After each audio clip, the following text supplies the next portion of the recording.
Your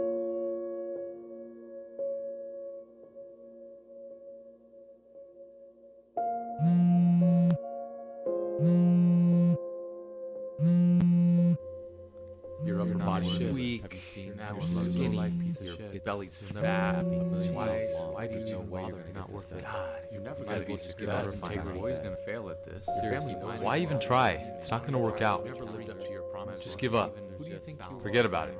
Do you think you can actually Keep failing at the same thing. What makes you think this is any different? You're going to fail again. And what if you do succeed? Just don't even get out of it. What if you're telling everybody Forget about it. to do this and do that? You're not You gonna can't chill. yourself. Just Might as well relax. get back to bed. anyways. Why Might as even well bother get your mind trying? off of things.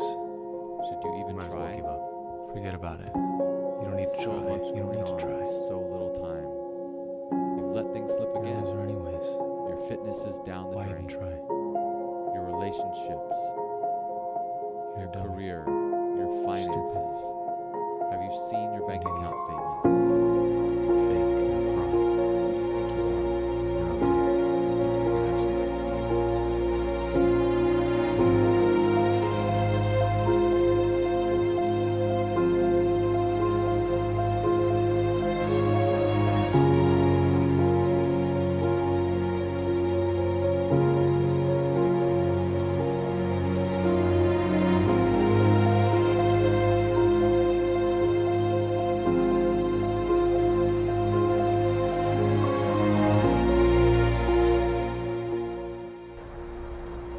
So most of us begin our day and live our life this way, where we start with social media, we start with email, we start with the negative chatter in our life, and really it doesn't have to be that way.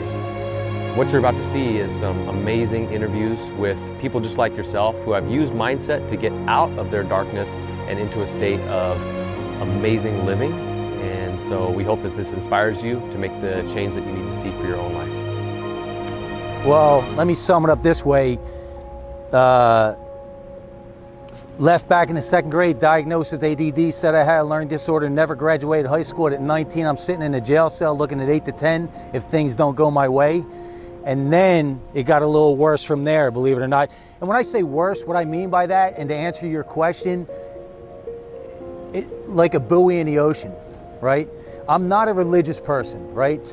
But I always say, if your religion makes you a better person, then God bless you, do it every day, all day long, right? I never had that connection. But once I got introduced to subconscious, the conscious, how it feeds the subconscious, and it creates the action and the results. And once I started to apply that into my life, now I went from being a buoy in the ocean, right? Having the current take me wherever it wanted, to now being more in control. Because at the end of the day, that's the ultimate control lever, your mindset.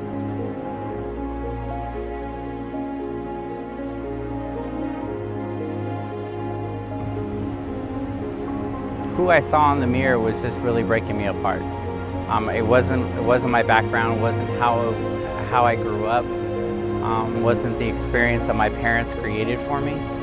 And so I knew something had to shift. I was using crystal meth for 6.5 years, and I was 125 pounds, a 28 waist,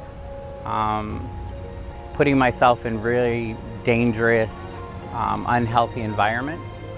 And I saw myself in the mirror one day, and as I looked at myself, I heard a voice that said, "This is not who you are."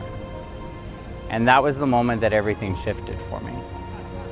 I fell to my knees. I had grown up in a very religious background, but I had walked away from religion or spirituality altogether.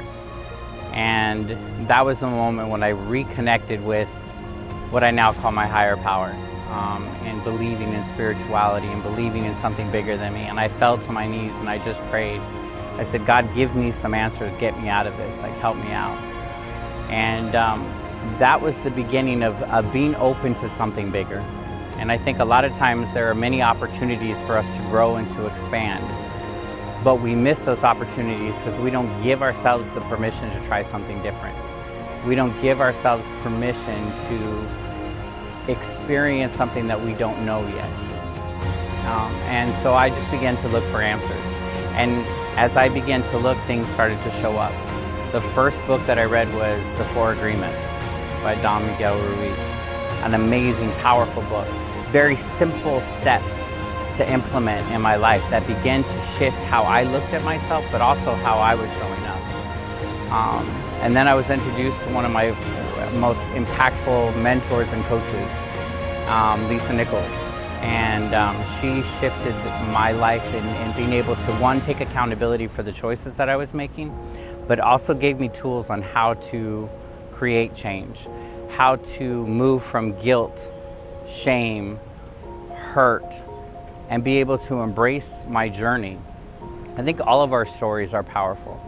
There's power in our story, there's power in our journey.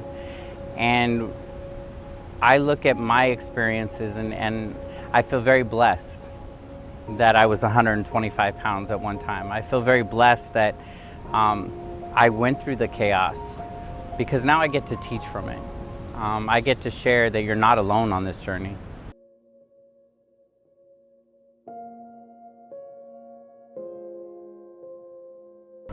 Well, I came to life, I think, with a lot of struggles. I was born into a family that had a lot of alcoholism, a lot of abuse, and I witnessed my dad abuse my mom for quite a few years. Early on, my sister died, and I think when you're born right after someone dies, you're kind of the forgotten child. Then my brother was born, and he had a learning disability and very high ADHD. And so as I was growing up in the turbulence of the home I lived and just the circumstance of everything that happened, I felt very forgotten. And I learned very young to be quiet, that when you're quiet and you're good and you smile, that everyone leaves you alone. And that was a learning copism. I learned to cope. That was a mechanism I coped with when I was young. And so as I got older, that actually did a huge disservice for me, because when you're quiet and you don't speak your mind, no one sees you. And by the time I was 14 years old, I just think the pain or the trauma of seeing domestic abuse, alcoholism, I tried to commit suicide. And fortunately, I got into the hands of some very good people who showed me that they cared. And right after that, we moved to California. And I don't know if it was the sun and just for some reason, it just really synced with my soul when I was 16 years old. And school was amazing, and I started to meet amazing people. And I think the biggest paradigm shift for me was I never believed that good things could happen for me. But when I came to California, and I can't exactly put a reason as to what happened, I began to think that, hey, maybe I too could go to college, or maybe something good could happen to me. I did get married young, and I had my son when I was 20 years old. And I think anybody who has kids, we want to be the best possible version of ourselves for our children. And so that's where I really began my journey of looking inward, and had the big aha moment that I too am worth something, and that I have a voice, and I have the right to speak my voice and to live my dreams, that it's okay to live my dreams. And so I began to do a lot of self-work, reaching out to people like yourself and all of the wonderful people here, and really began to grow and put myself through college. And that was another huge paradigm shift, because growing up, we moved 17 times. I went to 17 different middle and high schools. So my education was kind of a mess. So to start at the very bottom of education in college and to work my way all the way up to a master's degree, woohoo! It's very empowering. And I began to see that, yes, I was smart. Yes, I had self-worth. Not by anything that I had done, that I think everybody does. We just have to find that light within ourselves.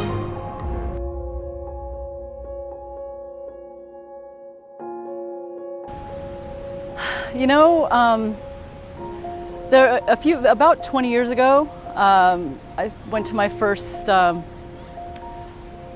constitutional level homeopath, and I remember he asked me, we were going through history, and he asked me, well, why do you think you manifested that at that point in your life? And I was like, well, why would I manifest? Oh, okay. But, if I could go back even further, I'd like to kind of lay the foundation for the way this mind has worked my entire life. My earliest memory, my entire life, I was 3 years old, sitting, leaning against a tree with my dad. We're talking, watching the sun come up. I spent a lot of time in the outdoors with my dad. And he reached up and picked a leaf off the tree and held it in front of the sun. And he said, do you see the veins in this leaf? And I said, yeah, I'm 3. And he said, the veins in the leaf are like the veins in your body, are like the veins in every living thing. And I remember like it was yesterday. And that kind of set, just by default, that kind of set my worldview on interconnectedness.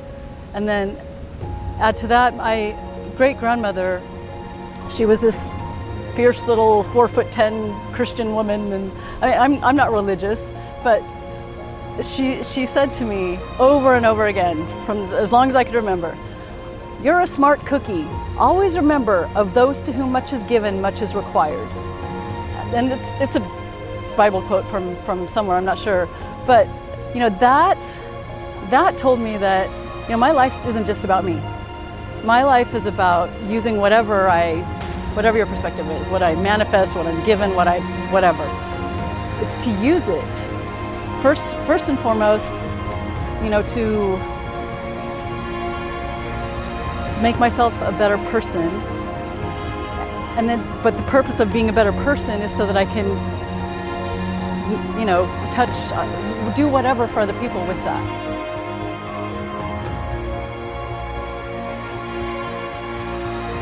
So my life before was chaos. It was filled with anxiety, filled with a lot of physical issues, and just really a lot of chaos with regard to my mind, my body, my environment.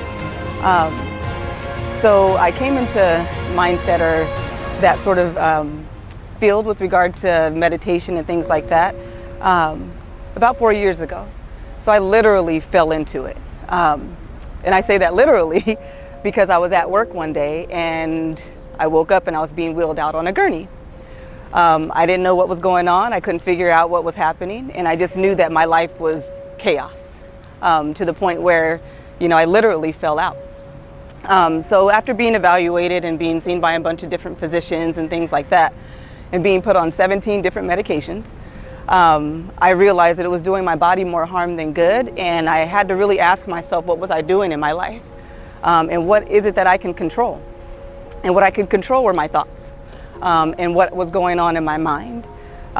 So I just kind of sat still for a little while. I was forced to sit still. My doctor took me off and was like, no, sit down for a little while and let your body kind of recuperate. So while my body was recuperating, my mind had a chance to kind of slow itself down. And I really got a chance to look at my thoughts and kind of what was going on in my life. So I was just kind of doing a search on meditation and kind of the different forms and what I can do with regard to just being still.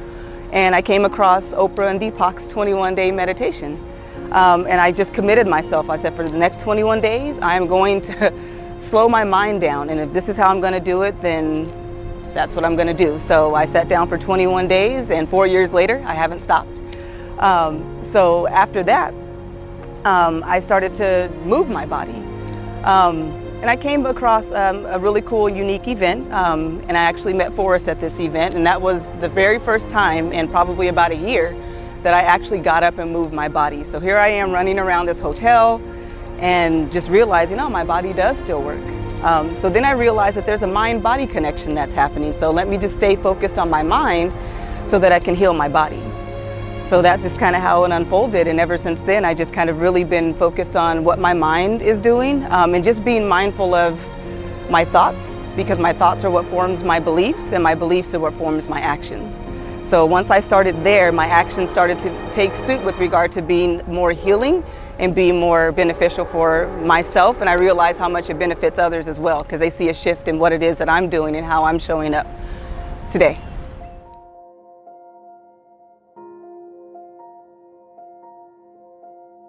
Your breakthrough will never come about as a result of the perfect plan or the perfect state of events.